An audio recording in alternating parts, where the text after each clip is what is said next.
ആ ചേട്ടാ, ഞാൻ ഇന്ന് തന്നെ ഇട്ടേക്കാം. 12 ആകുമ്പോഴത്തേക്ക് ഇട്ടേക്കാം. ആരുടെ കേസല്ലേ? ഓ, എപ്പോഴും പറയുന്ന പോലല്ല, ഇട്ടേക്കാം. ഓ, പലിശക്കാരൻ അണ്ണാച്ചിക്ക് 1000 രൂപ ഉണ്ടാക്കണം. എന്താ മോനെ? ഓ, സൺഡേ ആയിട്ട് 30 കാത്തിരിക്കണ. വീട്ടിൽ കപ്പ ഇറച്ചിയൊക്കെ മേടിച്ചിട്ടുണ്ട്. രാവിലെ എണ്ണിച്ചാൽ പല്ലുപോലും ചക്ക ഒരു 500 എന്നെ എടുത്തുന്നിട്ട് പറയാ, നീ എത്രയും പെട്ടെന്ന് പോയി സാധനം പണിയുന്നത് അവിടെ കയ്യിൽ കൊടുത്തോണ്ട് അവിടെ ഇപ്പൊ ഉണ്ട്. അതൊക്കെ എല്ലാ വീട്ടിലും അച്ഛന്മാർക്ക് ഒറ്റ വേഷം. എന്താ പളിയാ കയ്യില്. അത് ശരി പളിയാ. എൻ്റെ ഒരു 500 കൂട്ടി 1000 രൂപയാണ് ഗൂഗിൾ പേ ചെയ്ത് നിനക്ക്. അതിന് 500 രൂപ നമുക്ക് എടുക്കുമ്പോൾ നല്ലൊരു സാധനം എടുക്കാം. ഓക്കെ, താമസിക്കണ്ട, നീ ഇങ്ങോട്ട് അയക്ക്. അളിയ അയച്ചിട്ടുണ്ടോ കേട്ടോ? എടാ, ഞാൻ എന്നാ പോയിട്ട് വരാം കേട്ടോ.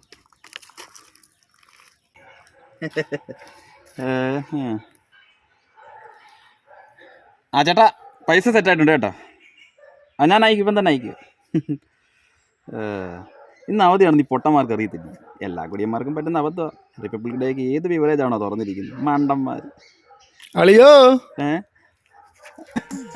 അളിയ എന്നെ മൂഞ്ചിക്കാൻ നോക്കിയല്ലേ അളിയ? കൊള്ളാം. സാഹചര്യം പറ്റിപ്പോയി.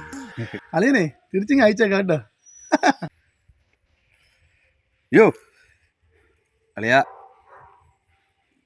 മിനിമം ബാലൻസ് ഇല്ലാത്തതുകൊണ്ട് ബാങ്കുകാർ വിളിച്ചു. ഭഗവാനെ, നീ അത്ര എന്തോ ഞാൻ പറയും.